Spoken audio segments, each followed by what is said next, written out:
Today, I'd like to share my experience of a wedding that took an unexpected turn when I discovered some troubling information in the lead up to the big day. My fiancé and I first crossed paths in a group setting, thanks to mutual coworkers. Among our friends was a man named David, who happened to be my best friend at the time. It was comforting to see that he and my girlfriend got along well, and he readily agreed to be my best man at our wedding. As my fiancé learned about this arrangement, she seemed genuinely thrilled, and I had no reason to suspect anything was amiss. After all, she and David were friends too. Fast forward to the week before our wedding. My wife-to-be's excitement was undeniable. She was constantly on her phone, presumably making last-minute wedding plans. I thought nothing of it and went along with our choices to keep her happy. In retrospect, I suspect she may have been using these interactions as a cover for communicating with David, my best man. We coincidentally scheduled our respective bachelor and bachelorette parties on the same night. However, my best man, David, informed me that he couldn't attend the bachelor party he had planned due to a family emergency. Naturally, I understood and didn't question his sincerity.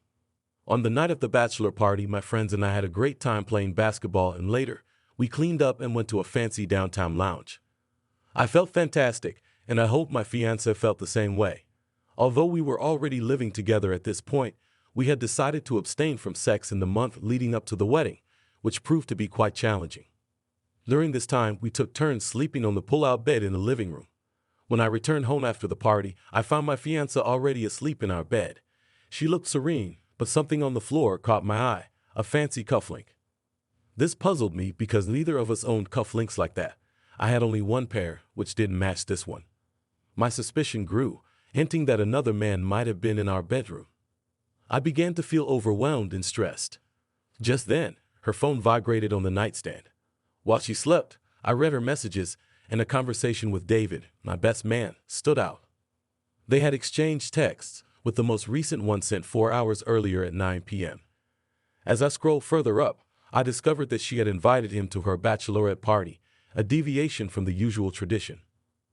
More concerning were the flirty messages exchanged between them, including discussions about her body and arrangements to meet when I believed she was at work. The messages indicated a transformation from friendship to something more intimate. In a matter of hours, I went from a contented soon-to-be groom to a heartbroken individual contemplating revenge. I took screenshots of the most incriminating messages with the intention of revealing them during my vows. It was a painful decision, mirroring the pain she had caused me. I deleted any traces of collecting evidence, and then took some time to calm down. The next morning, my fiancé had already left a handwritten note explaining she was getting her hair and makeup done. The thought of revealing her betrayal in front of our friends and family weighed heavily on my mind. Nevertheless, I got dressed, smelling nice, and with impeccable hair, determined to proceed with the wedding. I briefly considered confiding in my father about my plans, but ultimately chose not to, fearing he might dissuade me or inform others.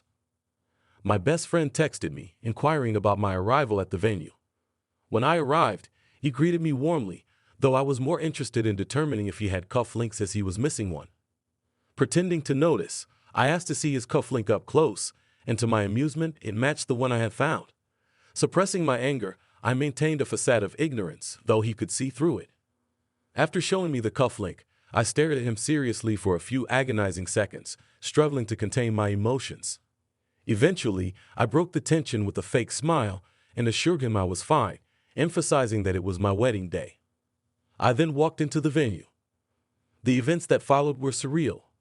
The wedding, with its traditional proceedings, felt utterly meaningless. As my bride walked down the aisle, I was flooded with memories of our relationship, and I couldn't hold back my tears. However, these were not tears of joy, but of devastation. Yes began to notice my emotional state, which did not go unnoticed.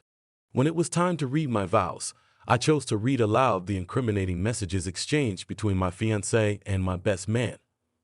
As I did, the atmosphere in the room grew uncomfortable, and people began to shift in their seats, realizing that something was amiss. My bride implored me to stop, but I continued, revealing the inappropriate texts they had shared. The situation escalated, and some guests left in discomfort. The priest inquired if we were still going to proceed with the wedding, to which I responded with sarcastic laughter. My ex-fiancé was now sobbing at the altar, with her bridesmaids unsure of how to react. It was evident that she had lost the support of her friends, and no one rushed to console her. I stepped outside to find my best man's car surrounded by 5 of my groomsmen, going at him for his betrayal. I intervened and urged them to let him go, as keeping him there wouldn't change anything. Just as they backed off, my ex-fiancée ran out, chased by her bridesmaids, who were condemning her for her actions. She sought refuge behind my best man's car, and he stopped to help her. They drove away together. I turned to see most of our wedding guests watching the spectacle, some offering me words of comfort and hugs.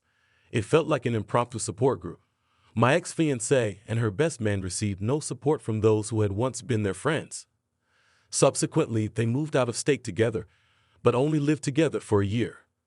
My ex eventually moved back in with her disapproving parents. I had no interest in resuming our relationship after everything that had happened.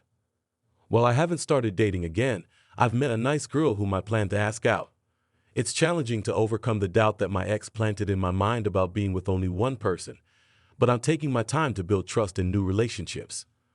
I believe that open communication and honesty will help me overcome this lingering doubt. Now, let's jump right into story 2. At the ages of 27 and 33, we were relatively young when we entered into marriage, but our union only endured for 2 short years. Looking back, it now seems like a hidden blessing that our marriage did not last. In retrospect, I couldn't help but reflect on how my wife had been gradually growing distant from me in the months leading up to our separation. Her behavior had undergone a noticeable shift, with an increasing amount of time spent on her phone and the addition of a passcode, which was a departure from her previous openness.